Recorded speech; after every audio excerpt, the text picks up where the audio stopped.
লক্ষ কোটির চেয়েও এক ফজরের নামাজ উত্তম বেশি। কেননা ফজরের নামাজ এই উম্মতের জন্য জান্নাতের টিকেট। কি এই জন্য ফজরের নামাজ কোরআনে ফজরের নামাজ বলা হয় না, বলা হয়েছে ইন্না কুরআন আল ফজরি কানা মাশহুদা। ফজরের নামাজ কিয়ামতের সর্বঘাটিতে আপনাকে আমাকে সুরক্ষিত করবে, জান্নাতের গেট পর্যন্ত পৌঁছাবে। বিদায়ের কথা যদি দীর্ঘ হয়, বাড়িতে পৌঁছতে পৌঁছতে যদি 1টা বাজে, তো বড় হুজুর তো আর বসা থাকবে না, ঠিক না? বড় হুজুর চিনেন? মনে হয় চিনেন না, নাও চিনতে পারেন মানিকগঞ্জের মানুষ। কেননা আপনাদের এখানের কথার আগেও তো বড়, পরেও তো বড়, ঠিক না? বড় হুজুর তো আর বসে থাকবে না, সে দেখা যাবে পাও টিপায়া টিপায়া ঘুম পড়ায় দিবে, আর সকালবেলা উঠা দেখবেন সূর্য খা খা করতেছে, আফসোস দিলে থেকে যাবে, ফজর পড়া হবে না। এই জন্য কথা কিন্তু লম্বা হবে না, খুব শর্ট হবে। কেননা দীর্ঘ রাত পর্যন্ত কথা বলায় আমি অভ্যস্ত না, আর পছন্দও করি না। অল্প সময়ের ভিতরে কথা শেষ হয়ে যাবে। আমরা কেউ এখানে ছিলাম না, সত্য তো? অচিরেই আসবে একটা দিন আমরা কেউ এখানে থাকবো না। 100 বৎসর পূর্বে যারা ছিল তারা আজকে দুনিয়াতে কেউ নাই, ঠিক না? আমাদের বর্তমান থেকে নিয়ে 100 বৎসর পরে আমাদের ভিতর থেকে কেউ থাকবে না, সত্য তো? এটা মানেন? একমত? আসছি কোত্থেকে? কার কাছ থেকে আসছি, আর যাবই বা কোথায়? একটু চিন্তা করা কিন্তু উচিত। এত দামি ব্রেন দিলেন, বিবেক দিলেন, বিদ্যা দিলেন, বুদ্ধি দিলেন, এত দামি মানুষ, সৃষ্টির শ্রেষ্ঠত্বের মুকুট দিলেন। একটু চিন্তা করা উচিত যে আমি কোত্থেকে আসলাম, আবার কোথায় যাব, কোত্থেকে আসছি? ওই আল্লাহর কাছ থেকে আসছি, সত্য তো? একমত? না, সবাই মনে হয় একমত না। তাহলে বলেন না কেন, কার কাছ থেকে আসছি? জোরে বলেন। আল্লাহ বললে 40 নেকি পাওয়া যায়, 40 নেকি। যতবার আল্লাহ বলবেন 40 দিয়ে গুণ দেন। 2 বার বলবেন 80, 3 বার বলবেন 120, 5 বার বলবেন 45 কত? 200 নেকি পাবেন। কেন আল্লাহ লিখতে 4টা অক্ষর লাগে, আলিফ লাম লাম হা। কোরআনের প্রত্যেক অক্ষরের বদলায় 10 নেকি মিলে, 10 নেকি। তো 4-এর বদলায় কত মিলবে? তো কৃপণতা করতেছেন কেন? কার কাছ থেকে আসছি?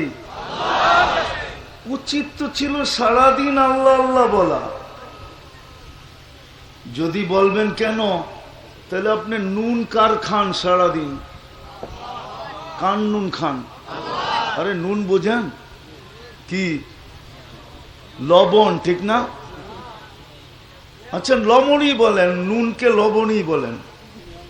নেয়ামত বাদেই দিলাম, 24 ঘন্টা কার নেয়ামত বুক করেন? এটা কি আমি নুন বললাম? কেননা নুন যার খায় গুণ তার গাইতে হয়। তো নুন কার খাই? উচিত তো ছিল সারাদিন আল্লাহ আল্লাহ করা।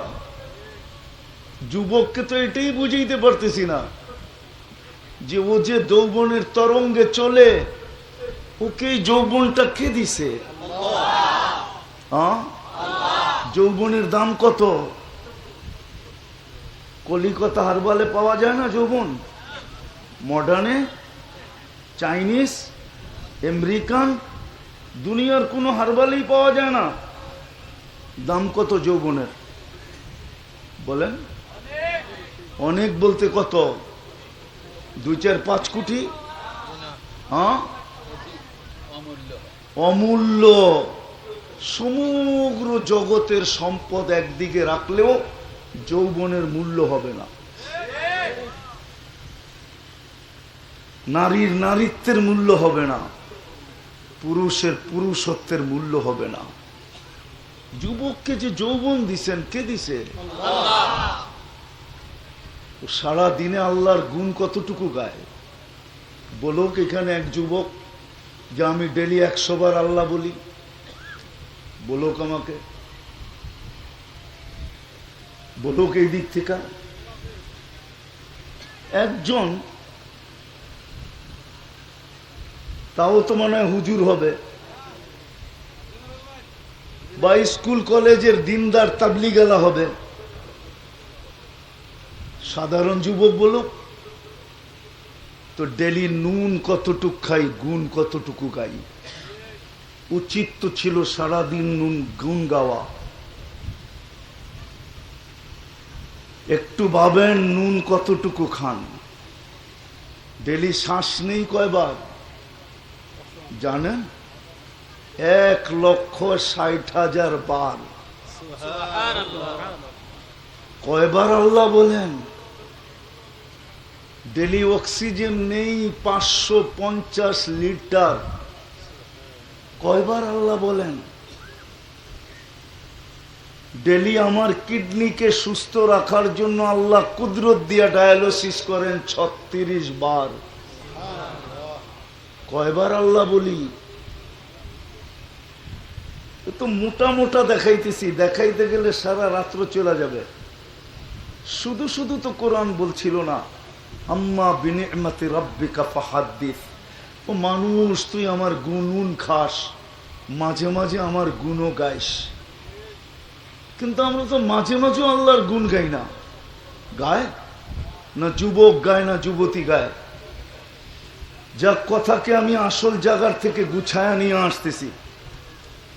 আসছি কার কাছ থেকে? যাব কার কাছে?